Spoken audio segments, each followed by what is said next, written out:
पहले कबाड़े का करते थे काम, फिर वहाँ पर मजदूरी कम मिल रही थी, तो यहाँ पर इन्होंने झांसे में लेके बात करी थी उनसे। उनके अलावा जो 5 लोग अस्पताल पहुंचे हैं वो लोग जलने के कारण नहीं, सरकार की लापरवाही के कारण खत्म हुआ।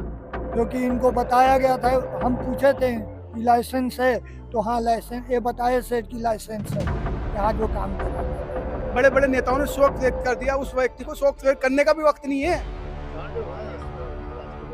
वो तो पार्टियों में व्यक्त है, गर्मी भी लग जाएगी उनको, पता नहीं डिहाइड्रेशन हो जाएगा, यहाँ आ जाएंगे तो गरीबों को मिल लेंगे। एक हादसे ने कई घरों के चिराग बुझा दिए और पीछे छोड़ गए आंसू, दर्द और अनिश्चित भविष्य की लंबी कहानी। हो नागौरियान अवैध पटाखा फैक्ट्री हादसे के पीड़ित परिवारों से बातचीत में उनका दर्द बार बार छलकता नजर आया।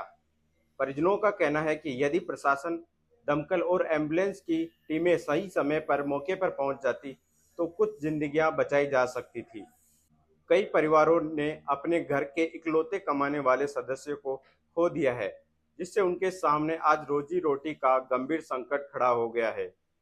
पीड़ितों ने सरकार से केवल मुआवजे नहीं, बल्कि परिवारों के भविष्य को सुरक्षित करने के लिए स्थायी सहायता की मांग की। इस बीच पूर्व मुख्यमंत्री अशोक गहलोत भी परिवार से मिलने पहुंचे और उनका दुख दर्द साझा किया। वहीं स्थानीय लोगों ने नाराजगी जताते हुए कहा कि हादसे के बाद भी क्षेत्रीय विधायक ने मौके पर पहुंचकर परिवारों से सुध लेने की जरूरत नहीं समझी। मेरे पापा थे। आपके पापा थे? वही किस तरीके से आप हादसे का शिकार हुए? पापा 10-12 दिन से काम पे जा नहीं रहे थे। इन्होंने पैसे आए हुए थे पहले के, तो उन्होंने पहले कबाड़े का करते थे काम, फिर वहाँ पर मजदूरी कम मिल रही थी, तो यहाँ पर इन्होंने झांसे में लेके बात करी थी उनसे कि यहाँ पर काम कर लो। पापा आए यहाँ पर, तो अपने 5-6 महीने से काम कर रहे थे। इन्होंने पेमेंट भी पहले का रुका हुआ था, वो भी नहीं दे रहे थे ये। फिर उसके बाद इन्होंने बोला कि आज आपको पेमेंट मिल जाएगा, आप 9 बजे तक आ जाना। जब पापा 9 बजे यहाँ पर आके पहुँचे, उसके बाद मैं सिटी था, हमारा घर इधर था, किराए से रहते हम। वहाँ पर मेरे को 10 बजे सूचना मिली कि पापा जल गए। जो बैठे हुए थे बाहर निकल के, वो मेरे पापा ही थे। फिर उस टाइम पे जब यहाँ पर आए, जब पता चला तो 108 भी उनको ले जाके वहाँ पर ले गई जेएनयू से पता चला कि उनको एक्सपायर कर दिया वहाँ पर, क्या नाम है, एसओएमएस। हम वहाँ गए, फिर वहाँ भी धक्के खाते रहिए। फिर थोड़ी देर में सूचना मिली कि उनकी डेट हो गई। इसके पीछे क्या कारण मानते हैं आप कि इस हादसे के पीछे किसका फेलियर था या किसकी वजह से कारण हुआ ये हादसा हुआ? ये तो देखो सरकार की और इन्हों की, वो ये आके यहाँ पर देखते करते तो पता चलता।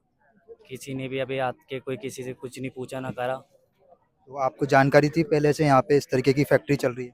नहीं, पापा को तो पता थी यहाँ पर चल रही है, लेकिन काम नहीं करते। जी हमें नहीं बताते थे, बोलते थे मैं कमा रहा हूँ ना, बस आप बैठो घर पे, क्योंकि एक ही पापा ही थे कमाने वाले, कोई भी नहीं था। हम सब पापा के सहारे ही जीते थे। आप क्या लगते हैं उनके? जी आप क्या लगते हैं उनके? मैं उनकी लड़की हूँ, भाई से छोटी हूँ। सरकार के सामने आप अपनी क्या बात रखना चाह रहे हैं? बात तो क्या रखना चाहेंगे, बस जो भी है बात रखने से पापा तो नहीं आएंगे, पर जो हमारा सहारा था करने वाले वो चले गए। अभी तो सरकार को सोचना चाहिए कि वो खुद क्या करे हमारे लिए। अभी तक कोई सुविधा आपको, अभी तक कोई घोषणा हुई आपकी? नहीं, कोई भी नहीं आया अभी तक, ना कोई पूछने वाला है, ना कुछ है, ना कोई सरकार आई, ना कोई उनका अध्यक्ष आया अभी तक। और आपके यहाँ से भी थे? क्या नाम था? समीर। क्या उम्र हो? 21 साल। वो भी इसी फैक्ट्री में काम करते? किस तरीके से, वो पहले दिन गए थे या रोज जाते थे? कितने टाइम से जा रहे थे? करीबन 6-7 महीने हो गए। 6-7 महीने से। तो क्या हुआ था, किस तरीके से आपको पता लगा जब ये हादसा हुआ? मेरा लड़का, एक दूसरा लड़का है, उसके पास फ़ोन आया था किसी मेलने वाले का, बोला तेरा भाई को आग लग गई, इसमें आग जल गई। बोला मेरा बच्चा गया वहाँ जाके देखा तो मेरा भाई पड़ा होता बाहर। एम्बुलेंस में फैसिलिटी नहीं, किसी चीज़ की फैसिलिटी नहीं थी। एम्बुलेंस वाले बोला उसको ले लो, बोला मैं 2 लाख लूँगा, उस पर लूँगा नहीं, बोला वो उन्होंने बिठाया भी नहीं। बहुत दिक्कत थी मुझे। मौके पे कितनी देर बाद यहाँ पर आपको प्रशासन पहुँच गया था और किस तरीके से यहाँ पे व्यवस्था संभाली गई? वो 1 घंटा आधा घंटा लग गया था कम से कम आने के अंदर। डायरेक्ट ये लोग तो इनके फादर ही अस्पताल पहुंचे, इनका छोटा लड़का मौके पे यहाँ पहुंचा है। प्रशासन कम से कम आधा 1 घंटे बाद यहाँ पे पहुंचा है, तब तक ये लोगों को फिर डायरेक्ट हॉस्पिटल बुलाया, हॉस्पिटल में आईसीयू में देखा, कुछ देर उसका इलाज चला और इलाज के दौरान बोलता बोलता वो एकदम से दम तोड़ा है उसने। तो कुछ तो लगता है कि जो लोग यहाँ ख़त्म हो चुके हैं, उनके अलावा जो 5 लोग अस्पताल पहुँचे हैं, वो लोग जलने के कारण नहीं, सरकार की लापरवाही के कारण ख़त्म हुआ। अगर उनको टाइम से वक्त पे पहुँचाया जाता, अच्छा इलाज मिलता, अच्छे इक्विपमेंट्स उन पे दिए जाते, तो हो सकता है वो आज हमारे बीच में होते।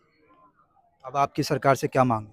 सरकार से हमारी यही मांग है कि मुआवजा जो हम लोगों को हमारे गए हैं घर के, उनको 50 लाख की डिमांड है, और कुछ सरकारी नौकरी या कुछ बूथ जो गहलोत सरकार में मिलती थी, जो योजना थी, उसके तहत हमें जो सुविधा हो सकती है वो पर हो।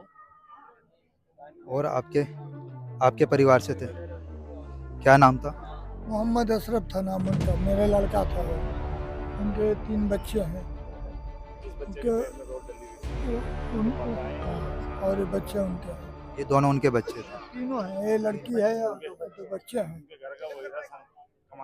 कमाने खाने वही घर ही चला रहा था पूरा। वो इसी फैक्ट्री में काम करते थे? हाँ करते, उनके पैर में राड लगा था, तो कोई दूसरा काम नहीं होता। कुछ काम नहीं कर सकते थे, इसलिए करते थे वो काम।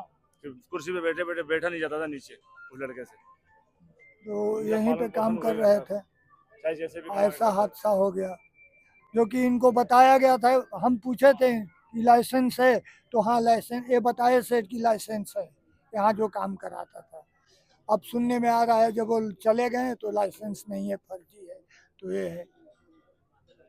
किसकी लापरवाही मानते हैं आप इसके पीछे? लापरवाही प्रशासन की भी है, प्रशासन की सामने दिख रही है कि आज 3 रोज हो गया, अभी तक कोई आया नहीं पूछताछ करने। जो भी हमें सहयोग मिला तो कांग्रेस से मिल रहा है, बीजेपी से अभी तक कुछ नहीं मिला। हमारा वर्तमान विधायक अभी तक इन लोगों को किसी का आंसू पोंछने नहीं आया है। अभी तक पूछा नहीं उस बंदे ने आके कि तुम लोगों के साथ इतनी बड़ी घटना हो गई, आपके बच्चे चले गए, क्या आप लोग कैसे हो, क्या हो? आप मूलभूत सुविधाएं देख लो, आप क्या दे रखी हम लोगों को। इतनी बड़ी घटना होने के बाद वो व्यक्ति यहाँ पर आके खड़ा नहीं हुआ अभी तक। आप क्या कहना है कि आपके जो स्थानीय विधायक है वो अभी तक यहाँ नहीं आए? अभी तक नहीं आया सर, न्यूज चैनलों में देख लो, सब देख लो, कई लोग बड़े बड़े नेताओं ने शोक व्यक्त कर दिया, उस व्यक्ति को शोक व्यक्त करने का भी वक्त नहीं है। वो तो पार्टियों में व्यक्त है, गर्मी में लग जाएगी उनको, पता नहीं डिहाइड्रेशन हो जाएगा, यहाँ आ जाएंगे तो इन गरीबों को मिल लेंगे। तो इनका क्या गुनाह है? इन लोगों ने क्या गुनाह किया है? बोल रहे हैं ना वो, उनको ये बताकर फैक्ट्री चलाई जा रही थी कि लाइसेंस है।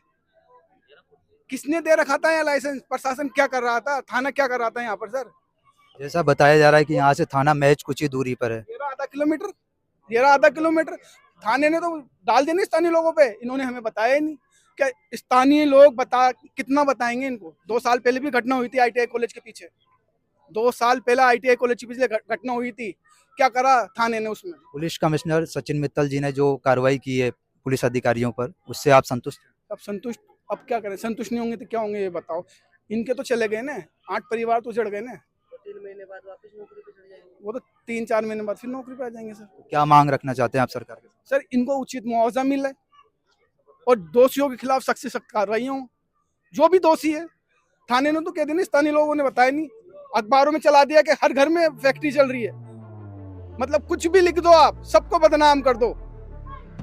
एक के चक्कर में पूरी कॉलोनी को इन्होंने कर दिया,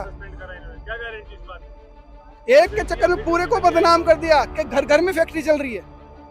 फिर प्रशासन क्या कर रहा है यहाँ पर?